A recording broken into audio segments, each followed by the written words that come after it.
My first question is about emotional intelligence.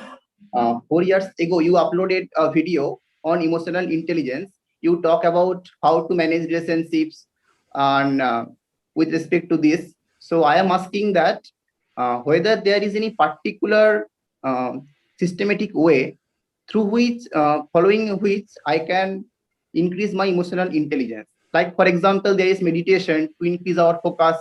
And so is there any particular way, systematic way, so that following that I can increase my emotional intelligence and I can apply that in my personal life and professional life, all that. What do you mean by emotional intelligence? जब आप ये term use कर रहे हैं तो आप किस stand point से, किस कॉन्टेक्स्ट में आप बोल रहे हैं? Yeah, actually, there is a book by Daniel Goleman. The name of the book was Emotional Intelligence: Why It Matter More Than IQ. In that book, I have started reading, and he has a YouTube lecture. I have also seen that. Actually, what I understand that may be wrong. When we face any problem concerning where emotional part is involved, I can give an example. For example, there are two boys in the same college. Two of them are facing breakup at the same point. One boy is thinking that, okay, the breakup is okay, I can focus more on study. This happens in life. And another is going to depression, thinking continuously over it. So we can say that the first boy who has thought that this can happen, this is okay, I can overcome this. He has more emotional intelligence than this person. And to distinguish it from IQ, application of IQ is there where is a mathematical problem, a puzzle like problem is involved, where emotional is not too much involved. This is what I understand. आपने IIT Guwahati से masters in physics किया था और अभी आप PhD pursue कर रहे हैं, right? Why I am saying this thing is because जो हमारा बैकग्राउंड होता है ना, उसी तरह से हम हर एक चीज को इंटरप्रेट करते हैं. Because you are studying the laws of the universe, तो वो सारे लॉज क्या है? बेसिकली ऑब्जेक्टिव है, दे कैन बी ऑब्जेक्टिफाइड.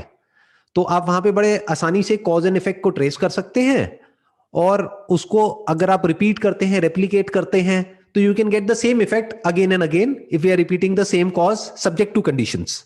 ये बेसिकली फिजिक्स में होता है. तो वो सब क्या हो गया? ऑब्जेक्टिव रियलिटी हो गई. बट जिसकी आप बात कर रहे हैं ना, ये जो इमोशनल इंटेलिजेंस है, जो आपने दो लड़कों का एग्जांपल दिया कि दोनों का ब्रेकअप हुआ, एक ने ओवरकम कर लिया, एक नहीं कर पाया, तो एक की जो इमोशनल इंटेलिजेंस है वो ज्यादा है, एक की कम है. ऐसा नहीं है. क्यों? क्योंकि जहां पर सब्जेक्टिव वर्ल्ड आ जाता है, यानी ये जो थॉट्स का रेल्म आ जाता है, एक पर्सन का आ जाता है, तो वहां पर बहुत सारी कंडीशंस और आ जाती हैं जिसको हम ऑब्जेक्टिफाई नहीं कर सकते. फॉर एग्जाम्पल, ये जो दो लोग जिनकी आप बात कर रहे हैं कि जिनका ब्रेकअप हुआ है, उसमें यह भी फैक्टर देखना पड़ेगा कि किसकी अटैचमेंट कितनी ज्यादा थी और किसकी रिलेशनशिप कितनी अच्छी थी. हो सकता है एक की जो रिलेशनशिप थी वो अच्छी थी ही नहीं, तो जब ब्रेकअप हुआ तो उसको प्रॉब्लम नहीं हुई. दूसरा हो सकता है कि उसकी रिलेशनशिप बहुत अच्छी थी और उसकी गर्लफ्रेंड ने उसको डिच करा, वो भी उसके बेस्ट फ्रेंड के लिए या उसके सगे भाई के लिए, तो कॉम्प्लिकेटेड हो गया ना. So the point is, in the subjective world हम कभी भी दो लोगों को कंपेयर नहीं कर सकते. इनफैक्ट हम इसको मेजर ही नहीं कर सकते कि इमोशनल इंटेलिजेंस किसकी कैसी है. जैसे जो आईक्यू है उसको तो मेजर किया जा सकता है बड़े आराम से, कि पजल दे दिया या कोई क्वेश्चन दे दिया, दो लोगों को सेम क्वेश्चन है, जो सॉल्व कर पाया जितनी जल्दी उसकी आईक्यू ज्यादा है, जो नहीं कर पाया उसकी आईक्यू कम है.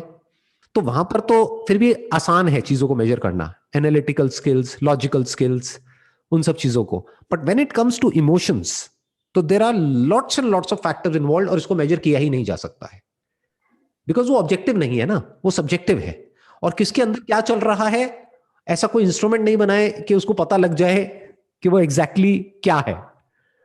तो अगर ये एक फैक्ट है जिसकी मैं बात कर रहा हूं, और यहां तक अगर आप देख पा रहे हैं, तो ये जो क्वेश्चन है ये रिडंडेंट हो जाता है कि हम अपनी इमोशनल जो इंटेलिजेंस है या जो इमोशनल आईक्यू है उसको कैसे बढ़ाएं. People are using these terms, but इसमें हम क्लियर कट लाइन नहीं ड्रॉ कर सकते कभी भी. क्योंकि एक है किसी सिचुएशन के बारे में सोचना कि हाँ मैं इमोशनली बहुत स्ट्रांग हूं, एक है उस सिचुएशन में होना. दोनों में बड़ा फर्क है. फॉर एग्जाम्पल, ब्रेकअप वर्ड अपने आप में कहना बड़ा आसान है, कुछ भी नहीं है.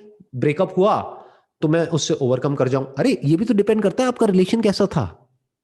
If that person meant the world for you और फिर वो ब्रेकअप हो गया and there was not even the slightest of doubt in your mind कि ऐसा कुछ हो सकता है और फिर भी वो हो गया, तो इमोशनली उससे बाहर आने में टाइम तो लगेगा ही ना, प्रॉब्लम तो होगी ना। फिर वो चाहे कोई भी हो, फिर वो चाहे वही आदमी हो जिसने वो बुक लिखी है इमोशनल इंटेलिजेंस के ऊपर। तो अब सवाल उठता है क्या किया जाए, बिकॉज इट इज सब्जेक्टिव, तो इसको मेजर नहीं किया जा सकता। तो we need to understand the subject. जब तक हम ये नहीं करते देयर इज नो टेक्निक, क्योंकि आपने जो क्वेश्चन पूछा है उसमें इंप्लाइड है कि यू आर बेसिकली आस्किंग कि क्या कोई ऐसी टेक्निक है या कोई ऐसी प्रोसेस है या कुछ ऐसे स्टेप्स हैं जिससे कि हम अपनी इमोशनल इंटेलिजेंस को बढ़ा सकें। The clear cut answer is no, there is nothing of that sort. अगर हमको अपनी इमोशनल इंटेलिजेंस, वैसे तो ये वर्ड अपने आप में थोड़ा सा एम्बिगुअस सा है, बट फिर भी अगर हम बोले कि भाई इमोशनली अगर हमको स्ट्रांग होना है तो उसके लिए क्या करना पड़ेगा, उसके लिए हमको खुद को और खुद की जितनी भी लेयर्स हैं उसको बारीकी से समझना पड़ेगा। That is the only way out, there is no other way out. At the deepest level of your being, जो आप होते हो ना, जो आपकी आइडेंटिटी है, अगर मैं एक लाइन में इसको समअप करूं जो भी कुछ मैंने कहा है उसको, कि जो आपकी आइडेंटिटी है अगर वो इनकम्प्लीट है, वो फाइनाइट है, वो फ्रेगमेंटेड है और फिर वो किसी और के साथ में जुड़ेगा या जुड़ेगी, तो वो अपने ऊपर भी बर्डन क्रिएट करेगा और सामने वाले के ऊपर भी। That relationship will become kind of a burden on both the people involved. लेकिन अगर अपने अंदर से you are stable, secure, free, you are peaceful, और फिर आप किसी के साथ रिलेशनशिप में जाते हो, तो वो रिलेशनशिप में भी वही रिफ्लेक्ट करेगा जो आप अपने अंदर से होगे, यानी स्टेबिलिटी, हैप्पीनेस, पीसफुलनेस, कामनेस, वो सब वहीं रिफ्लेक्ट हो जाएगा उसी रिलेशनशिप में। फिर जो रिलेशनशिप जैसी होगी वैसे ही आप अंदर से होते चले जाओगे। तो ये एक लूप बन गया एक तरीके से। जैसे आप अंदर से हो वैसे ही बाहर रिफ्लेक्शन है आपकी जो रिलेशनशिप्स हैं उसकी। अगर अंदर से आप पीसफुल हो तो आपकी रिलेशनशिप्स भी पीसफुल है, right? I had a second question about how important the asking of who I am. Actually, previously I was not interested in asking who I am, that question. But now, after talking with you, a new dimension has opened. So that was the second question, that I was not interested in asking who I am. I just wanted to know, is it okay not to be interested in asking who I am? Absolutely it is okay not to be interested. May be because अभी जो priority है life में वो कुछ और है। मे be because कि अभी आपको अपनी पढ़ाई पे फोकस करना है, अपनी पीएचडी पे फोकस करना है, उसके बाद में जो भी आप आगे आपके प्लान्स है उसको एग्जीक्यूट करना है, अपने जो गोल्स हैं उसको अचीव करना है। जब एक स्टेबल आप पोजीशन में आ जाते हैं लाइफ में, जब आपको ये लगता है कि फाइनेंशियली मैं स्टेबल हूं, सिक्योर हूं, फाइनेंशियली फ्री हूं, तब आप पूछ सकते हैं जल्दी क्या है। There must not be any kind of hurry in asking this question. This is the most fundamental question. There is no second thought about it. Because सोचो, इस फिजिकल यूनिवर्स के जितने भी लॉज हैं उसको आप समझ जाते हैं, जो ऑब्जेक्टिव यूनिवर्स है उसको आप समझ जाते हैं, जो वैसे आप कभी भी नहीं समझ सकते। Because the instrument through which you are perceiving is limited. Every instrument is limited. हर इंस्ट्रूमेंट की अपनी एक लिमिटेशन है। आप पीएचडी कर रहे हैं तो आप बड़े अच्छे से समझते होंगे इस चीज को। सिर्फ इंस्ट्रूमेंट्स की नहीं, हमारे थ्योरी में बोलते हैं कि थ्योरी का भी एक लिमिटेशन है, सिर्फ इंस्ट्रूमेंट्स का ही नहीं। उस थ्योरी को भी कॉन्ट्रडिक्ट किया जा सकता है या चैलेंज किया जा सकता है if we look at the same situation from a different stand point. So that theory is nothing but a stand point. What is a stand point? Either the instrument through which we are perceiving, whether that is micro और macro. So basically क्या हुआ कि जो instrument है वो भी limited है and the object of perception appears to be different the moment we change the instrument. Yes, that happens. And ultimately it is all connected to the observer. जो quantum में आप पढ़ रहे होंगे, quantum mechanics, right? Quantum physics, that is the main topic in MSc physics. तो आपके क्या thoughts है वेव पार्टिकल थ्योरी के बारे में? In standard physics, wave particle theory, the same object sometimes can behave as an wave, and the different kind of circumstances, the same object can behave as a particle. For example, if I talk about electron, if we shoot the electron in an electron receiver, which can receive electron and send the message that electron is received, then that will act as a particle. But if we do a double slit experiment, if we pass many electrons through a double slit and try to find the interference pattern, how the electrons are being overall being collected on a pattern, that shows an wave-like character. So same thing is showing something, sometime wave-like character, and sometime exactly same thing is showing particle-like character. So there is a dual nature in the particles and waves, both cases. और अगर spiritual perspective से देखा जाए तो इसका answer जो है वो आपको स्पिरिचुअलिटी में मिलेगा आगे जा करके. ये जो डुअल नेचर है ना जिसकी आप बात कर रहे हैं, reality basically it appears to be something else the moment there is an observer. और जिसको हम ऑब्जर्वर बोल रहे हैं that is not an observer, that is the instrument of observation. यानी हम जो वहां पर प्लेस कर रहे हैं, हम कैमरा प्लेस कर रहे हैं, क्योंकि जो इलेक्ट्रॉन्स है जिसको फायर किया जा रहा है उसको तो हम अपनी आंखों से देख भी नहीं सकते हैं. So there is no conscious observer per se for that matter.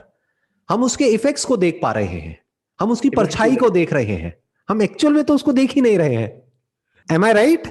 Yes, yes. Number one, we are seeing through an instrument, and number two, we are seeing the contact of the electron with a wall. तो we are seeing the contact. अगर उस wall को भी हटा दें तो camera क्या देखेगा? कुछ है ही नहीं कैमरे के लिए देखने के लिए. तो हम ये देख रहे हैं कि उस वॉल पे वो इलेक्ट्रॉन कैसे बिहेव कर रहा है in the presence versus in the absence of a camera. That camera is not a conscious being. Yes. तो जिसको हम ऑब्जर्वर बोल रहे हैं that is not an observer, that is the observed. क्यों? क्योंकि कैमरा को भी हम ऑब्जर्व कर सकते हैं ना. Yes. Not just the objects which are perceived through the instrument are the observed, but the instrument is also observed. It's also in the realm of the observed. ये जो बॉडी है एक इंस्ट्रूमेंट के जैसी है, और इस इंस्ट्रूमेंट की कैपेबिलिटीज को बढ़ाने के लिए हमारे पास में साइंटिफिकली बहुत सारे इंस्ट्रूमेंट्स हैं जिसके थ्रू हम परसीव करते हैं. तो वो जो इंस्ट्रूमेंट्स हैं वो भी इसी फिजिकल फिनोमेना के बने हैं, मैटर के बने हैं, और जिसको हम परसीव कर रहे हैं वो भी उसी का बना है. बिल्कुल ऐसा है जैसे किसी शीशे के अंदर कोई रिफ्लेक्शन का दिखना, reflection of a stone on a mirror, but that mirror is also stone जिसका सरफेस अलग है. Mirror is also a matter. What is the difference? उसकी फिनिशिंग अलग है, उसकी जो क्वालिटीज है, इंट्रिंसिक जो क्वालिटीज है, if you look at it at a fundamental level, तो इवन मिरर जैसे बहुत सारे स्टोन्स होते हैं उसमें किसी में रिफ्लेक्शन दिखती है, किसी में नहीं दिखती है. तो फर्क क्या है? Quality of stone is different, right? जिस कंडीशन से होते हुए वो स्टोन वहां तक पहुंचा है, वो जो जर्नी है उन दो स्टोन्स की वो अलग अलग है, बट है तो फंडामेंटली दोनों के दोनों स्टोन ही है, तो मैटर ही है, तो पार्टिकल ही. तो इसीलिए मैं कह रहा हूं कि ये जो क्वेश्चन है ना इसका आंसर वहां पर नहीं मिलेगा, क्योंकि जो ऑब्जर्वर है that is not the part of the instrument, that is not attached to the instrument. इसको समझना पड़ेगा वो. लेकिन आगे की बात है, वो जब आपका इंटरेस्ट आएगा ना हु एम आई में, तब आप इसको क्वेश्चन करिएगा, तब आपको आंसर्स मिलेंगे, और वो बड़े इंटरेस्टिंग होंगे. उससे अलग होंगे जो अभी आप बुक्स में पढ़ रहे हैं, कर रहे हैं, बट बहुत इंटरेस्टिंग होंगे. बहुत मजा आएगा उसको स्टडी करने में, उसको बारीकी से ऑब्जर्व करने में. आप ये बताओ कि आप जो भी स्टडी कर रहे हो, आप अभी पीएचडी कर रहे हो, और फिजिक्स में जो भी आपने स्टडी किया है, क्या ऐसा पॉइंट है जहां पर जाकर के साइंस स्टक हो जाती है? Actually, there is a famous problem, the hard problem of consciousness, that was very famous. Psychologists are saying a new problem, that is hard problem of matter.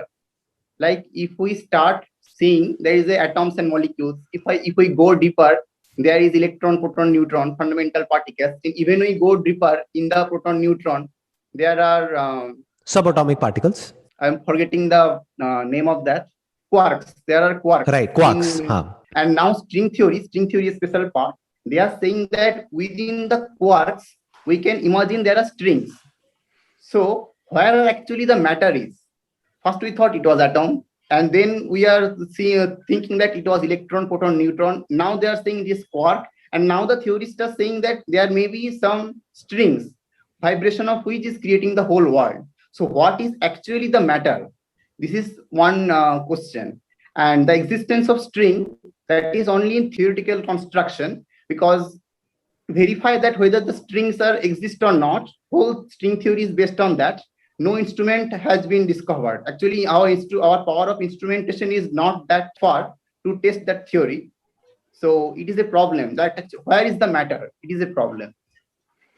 ये जो आप बता रहे हैं ना कि जो सटलेस्ट ऑफ पार्टिकल है, या फिर ये कह लो particle in its subtlest form, which is not a particle, which is basically a wave, and that too of such a high frequency. तो अगर आप फ्रीक्वेंसी को बढ़ाते चले जाओ, वेवलेंथ को कम करते चले जाओ, तो एक ऐसा पॉइंट आएगा, क्या होगा आप बताइए? I cannot distinguish between the peaks, and the wavelength is so small. I will Right. not be able to distinguish whether the peaks are coming and whether this is going down and whether this is coming. I will see an average, something like that. Absolutely. मतलब वो एक straight line के जैसी होगी, Straight line के बिल्कुल जैसे death के टाइम होता है. डेथ में आपने देखा होगा मूवीज में ऐसे चल रहा होता है, and then after that it's like a straight line. So it's going to be a straight line. तो ये जो स्ट्रेट लाइन है, ये जो हार्ड प्रॉब्लम ऑफ कॉन्शियसनेस है, ये जो अल्टीमेट रियलिटी है, इसको वेदांता में ब्रह्मन बोलते हैं, इसको आत्मा बोलते हैं. आत्मा मतलब मैं मतलब क्या? अब वो उस लेवल पर मेरा मैं और आपका मैं अलग अलग नहीं है, एक ही है. और जिसको हम कॉन्शियसनेस बोलते हैं, that can't be separated from matter, because how can we talk about matter without consciousness, and how can we talk about consciousness without matter? इसको हम दो समझ रहे हैं, दो नहीं है. That is what Advaita Vedanta is all about. इसने शुरू ही वहीं से किया है. जो अद्वैत वेदांत है ना, वो वहीं से शुरू करता है जहां पर जाकर के साइंस खत्म हो जाती है, जहां पर जाकर के वो स्टक हो जाती है. यानी क्या? डुअल. बिकॉज साइंस क्या कर रही है? मेजर कर रही है. अब मेजरमेंट क्या होता है? For you to measure there must be an instrument of measurement. अब एक इंस्ट्रूमेंट से देखोगे तो कुछ और है, दूसरे इंस्ट्रूमेंट से देखोगे तो कुछ और है. एक पॉइंट से देखोगे तो पार्टिकल है, दूसरे पॉइंट से देखोगे तो वेव है. अब आप कहोगे वेव है या पार्टिकल है? वो वेव भी है और पार्टिकल भी है. जब कोई परसेप्शन होता है तब हम कहते हैं कि मैं हूं. This is the hard problem of consciousness. गहरी नींद में क्या होता है? वेकफुल स्टेट में क्या होता है? ड्रीम में क्या होता है? That needs to be understood at an experiential level, not theoretically. वो स्टेप बाय स्टेप समझना पड़ेगा. All I can say is कि ये जो हार्ड प्रॉब्लम ऑफ कॉन्शियसनेस है, इसका answer not just theoretically but experientially available है.